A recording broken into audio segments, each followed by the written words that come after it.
Olá, como estão? Uma alegria estar aqui com vocês para mais uma aula no nosso canal de reposições da área dos seminários. Hoje nós vamos ter uma experiência um pouco diferente, né? É uma aula de avaliação de aprendizado e muito importante vocês lembrarem que vocês vão ter que responder 3 perguntas que serão indicadas durante o decorrer da lição, né? Eu vou indicar quais são as 3 perguntas que vocês vão responder e também fazer um resuminho no final da aula que vocês estão assistindo, né? Onde vocês vão ver isso? Logo aqui no YouTube, abaixo do vídeo, tem ver mais, né? Na descrição da aula, você clica no link da descrição e vai abrir um formulário onde vocês vão responder as 3 perguntas e fazer um breve resumo no final da aula, ok? Mas fiquem tranquilos que durante a aula eu vou indicando e se vocês quiserem, vocês podem pausar o vídeo, responder a pergunta, voltar ao vídeo, vai assistindo. Quando chegar a segunda pergunta, pode pausar o vídeo e responder, ou pode assistir tudo e depois abre o formulário e vai revendo o vídeo e respondendo as questões, ok? Ele vai perguntar sempre para as 3 perguntas qual foi a pergunta que o professor fez no vídeo e depois ele pede que você responda a pergunta, né?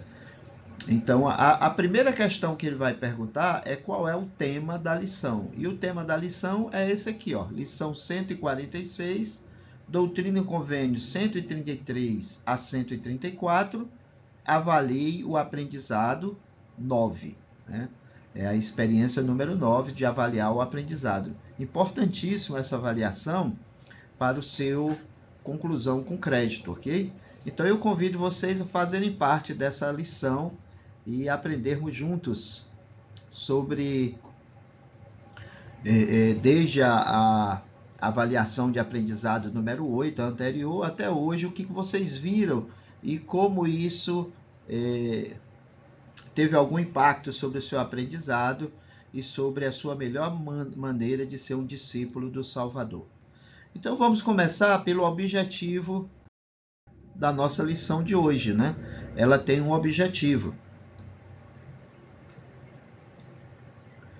Então, o objetivo dessa lição é tornar-se mais semelhante a Cristo, exige esforço contínuo e é um processo para toda a vida. Então, vejam bem, para nós nos tornarmos mais semelhante a Cristo, nós temos que passar por um esforço contínuo, né? E por um processo para toda a vida. Quando usa-se esse processo, já está dizendo, né, que é algo que vai acontecer sempre, né? A gente sempre vê falar de processo, por exemplo, na área civil, né, criminal, os processos demoram, se arrastam. A gente ouve muito essa frase, né? O processo está se arrastando, né? Então, um processo ele é uma coisa contínua, não é uma coisa que é feita de uma vez ou de um dia. O presidente Nelson já dizia que o arrependimento era um processo, né? Não era um evento. Um evento é uma coisa que acontece e acaba, né? Um processo não, ele se prolonga. E é esse tornar-se semelhante a Jesus Cristo tem essa conotação de um processo com várias etapas, né, e ações que precisam ser feitas. E o nosso objetivo continua. Avaliar periodicamente o nosso crescimento espiritual pode nos ajudar a ver o progresso que estamos fazendo e nos aproximar do Salvador. Olha que beleza, né? Tornar-se semelhante a Cristo é um esforço contínuo, vai acontecer sempre, é um processo para toda a vida e periodicamente, né, de tempos em tempos, nós fazemos uma avaliação do nosso crescimento. Okay, e essa avaliação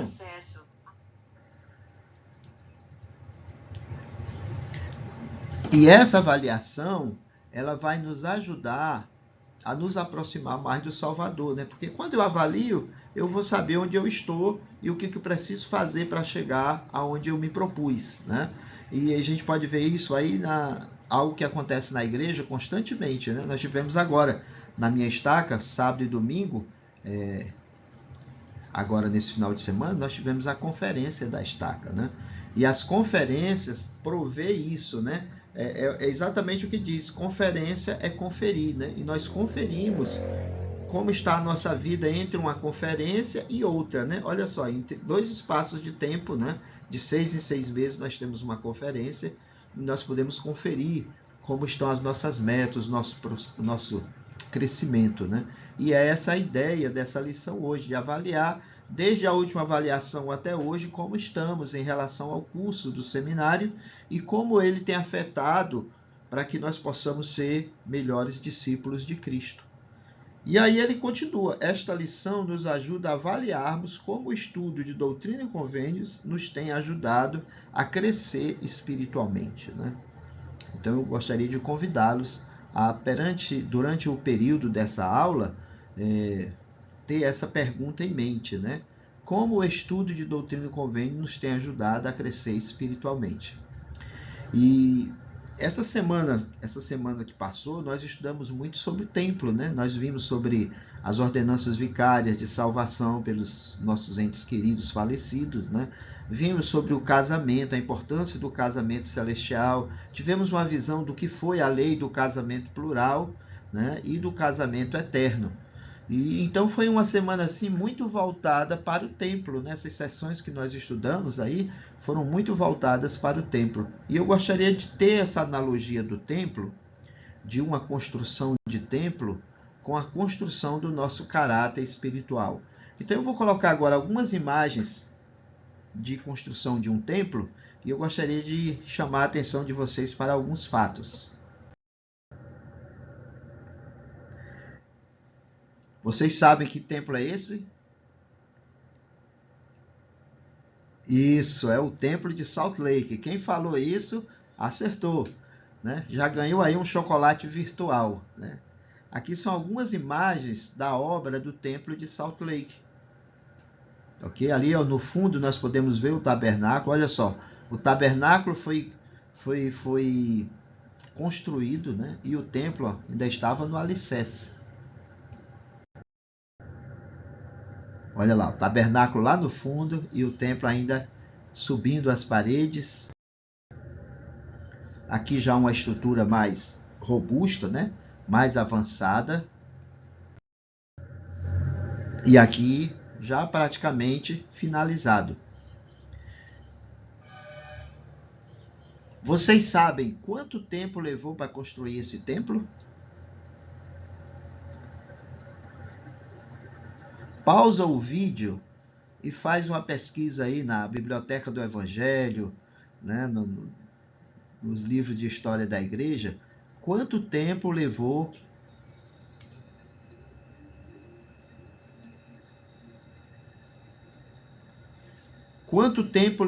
para construir o templo de Salt Lake City? Faz uma pausa aí, vou parar aqui um pouquinho para vocês verem. Ok, esse templo levou, gente, exatamente 40 anos para terminar. Já imaginaram uma obra que leva 40 anos para ser construído? Ou seja, o filho de um membro que trabalhou aí no templo, que nasceu quando começou a colocar a primeira pedra, ele foi entrar nesse templo, ele já tinha 40 anos, né? Ele nasceu, cresceu, provavelmente foi para a missão, fez o que tinha que fazer, casou, teve filhos. Quando ele foi se selar, a esposa se inspirou para ser selado nesse templo, porque vários outros templos aí próximos foram construídos enquanto esse era construído, né? Então ele teria 40 anos quando entrou no templo. Agora eu gostaria que vocês pensassem sobre como deve ter sido para os construtores trabalharem nesse longo projeto. Já imaginou um trabalhador do templo, levou 40 anos, ele entrou, trabalhou, ele se aposentou, ainda tinha quase 10 anos para trabalhar mais ainda de voluntário, né? Foi uma obra imensa.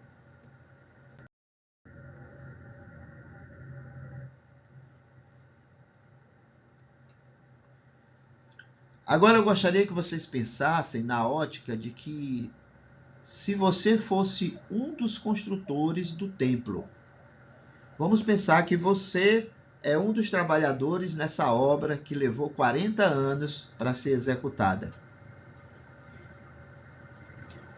A primeira pergunta é: o que poderia ter motivado você a continuar trabalhando? Eu falo primeira pergunta, gente, não é a primeira pergunta do questionário, tá? A primeira pergunta que eu estou fazendo aqui só entre nós mesmos. O que poderia ter motivado você a continuar trabalhando? Você sabendo que está numa obra e essa obra vai levar 40 anos. Você vai acordar todos os dias e vai para aquela obra. Volta para casa, acorda e vai para aquela obra. O que te motiva a continuar nesse trabalho? Segunda pergunta: como você se sentiu depois de trabalhar por 10 ou 20 anos no templo, ao ver todo o trabalho que ainda precisava ser feito? Olha só, 10, 20 anos, você olha para frente, uau, ainda tem mais 10 ou 20 anos pela frente, né? O que você sente sabendo que ainda teria mais 20 anos pela frente nessa obra? Tem mais pergunta. Como você acha que a experiência dos construtores se aplica a nossos esforços para crescer espiritualmente e nos tornar mais semelhantes ao Salvador? Olha só, nós vimos no início da aula que o discipulado é um processo para a vida toda, né?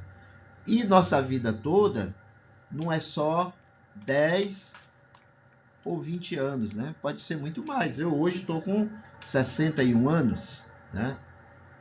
Então eu já construí meu templo de 40 e já estou passando 21, né? Vocês aí têm 17, 15, 14, né? Ainda tem muito chão pela frente.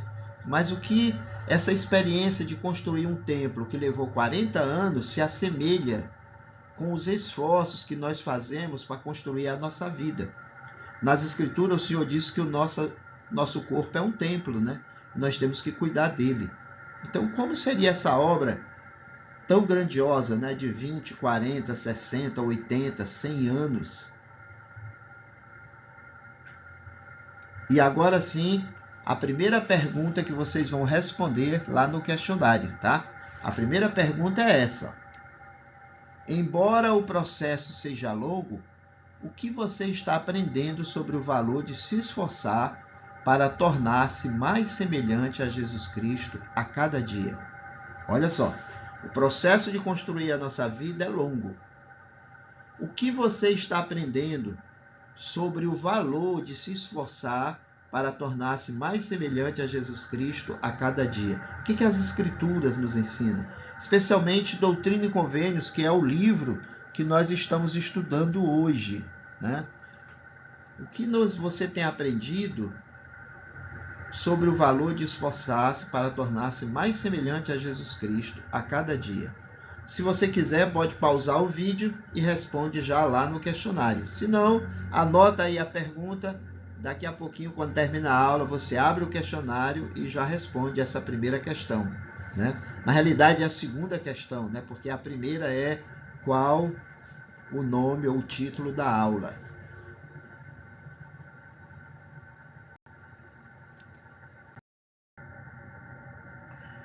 Como essa aula é uma aula de avaliação e vocês já tiveram a aula sobre Jesus Cristo é o centro do templo, né? Tiveram outra aula sobre os batismos vicários, tiveram outra aula sobre o casamento celestial. Então vamos pensar nesse conceito. Explique a importância do batismo pelos mortos. Então, como nós estamos numa aula de avaliação, vocês vão fazer uma prática durante esse momento que vamos estar juntos, de como podemos explicar o batismo pelos mortos, a importância dele para uma pessoa que não conhece isso. Ok? Estamos prontos? Vamos lá! Então, pondere na seguinte situação e leia Doutrina e Convênios, seção 124, seção 127 e seção 128 e responda a questão. Então, nós vamos ter logo em seguida a segunda questão, que vocês vão responder lá no questionário. Mas para responder a questão, vocês precisam ponderar nessas 3 sessões de Doutrina e Convênios e num estudo de caso que nós vamos ver agora, tá? Então, esse é o estudo de caso. Olha lá. Amanda e suas amigas estão animadas para ir ao templo. Uma amiga que não está familiarizada com os templos percebe seu entusiasmo e depois pergunta a Amanda: o que elas fazem nos templos? Amanda procura uma gravura de uma pia batismal do templo em seu telefone e começa a explicar sobre o batismo pelos mortos. Agora surge a pergunta, né?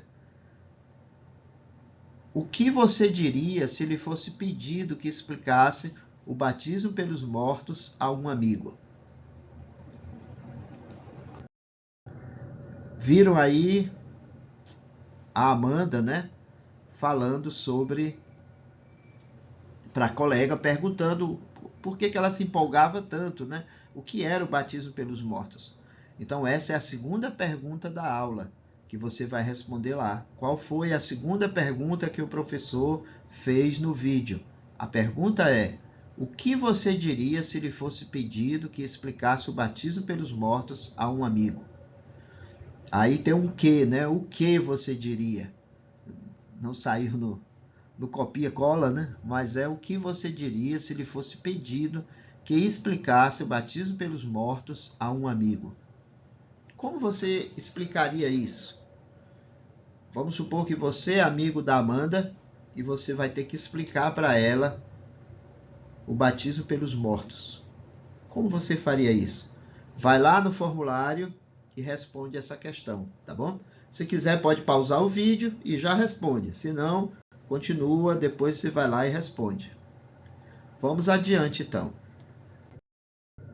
Segundo ponto, participar do trabalho de templo e história da família, né? Nós vimos a primeira avaliação, é como explicar o batismo pelos mortos a um amigo. Agora, o segundo ponto é sobre participar do trabalho do templo e história da família.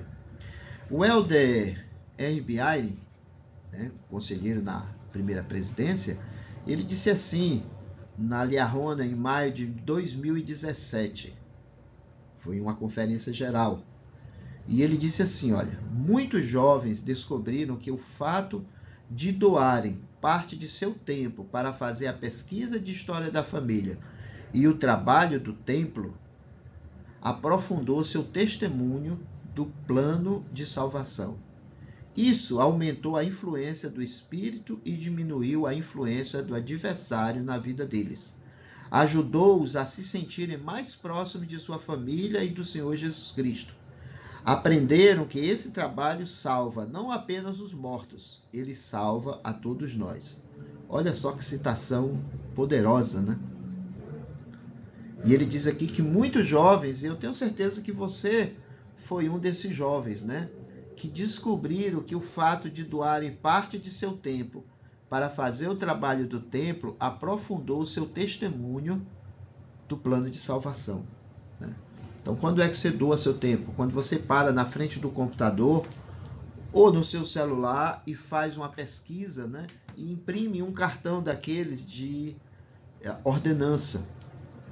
E você tira um tempo e vai sozinho com seus pais, vai numa caravana da ala, né, de batistério, e participa das ordenanças por esses entes queridos, que já foram para o outro lado do véu, né? Quando você faz isso, ele diz que isso aumenta o seu testemunho do plano de salvação. Ele diz que isso aumenta a influência do Espírito e diminui a influência do adversário nas nossas vidas.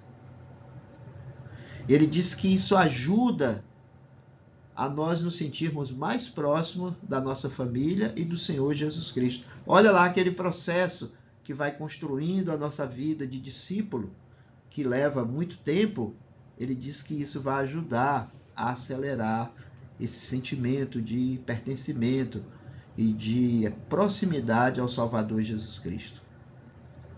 E outra coisa que ele diz que nós aprendemos ao fazermos esse trabalho, que ele não salva apenas os mortos, ele salva a todos nós. Então, jovens, ponderem sobre isso, né? E façam uma meta de participar do trabalho do templo e da história da família. Ao pensar nisso, surgem algumas ideias, né? Por exemplo, quando vocês tiveram as lições sobre Doutrina e Convênios 127 e 128, o seu professor convidou você a fazer um plano para participar desse trabalho de alguma forma, né? Então você fez um plano, sei lá, eu vou fazer um plano de ir ao templo uma vez por mês, uma vez por semana, eu não sei quanto tempo você vai ao templo com a família ou em caravana da ala, né? Mas você fez uma meta. Você pode ter feito uma meta também de trabalhar na árvore familiar, né? Que é o próximo parágrafo. Algumas das maneiras pelas quais você pode ter participado da obra do templo incluiu diferentes atividades no familysearch.org ou no aplicativo Árvore Familiar, fazendo pesquisa, fazendo indexação, imprimindo os cartões para você levar ao templo e fazer as ordenanças pelos seus antepassados, fazendo história da família, diário, jogando lá vídeos, fotos da família, coisas que vão enriquecer o seu ambiente familiar no Family Search, né?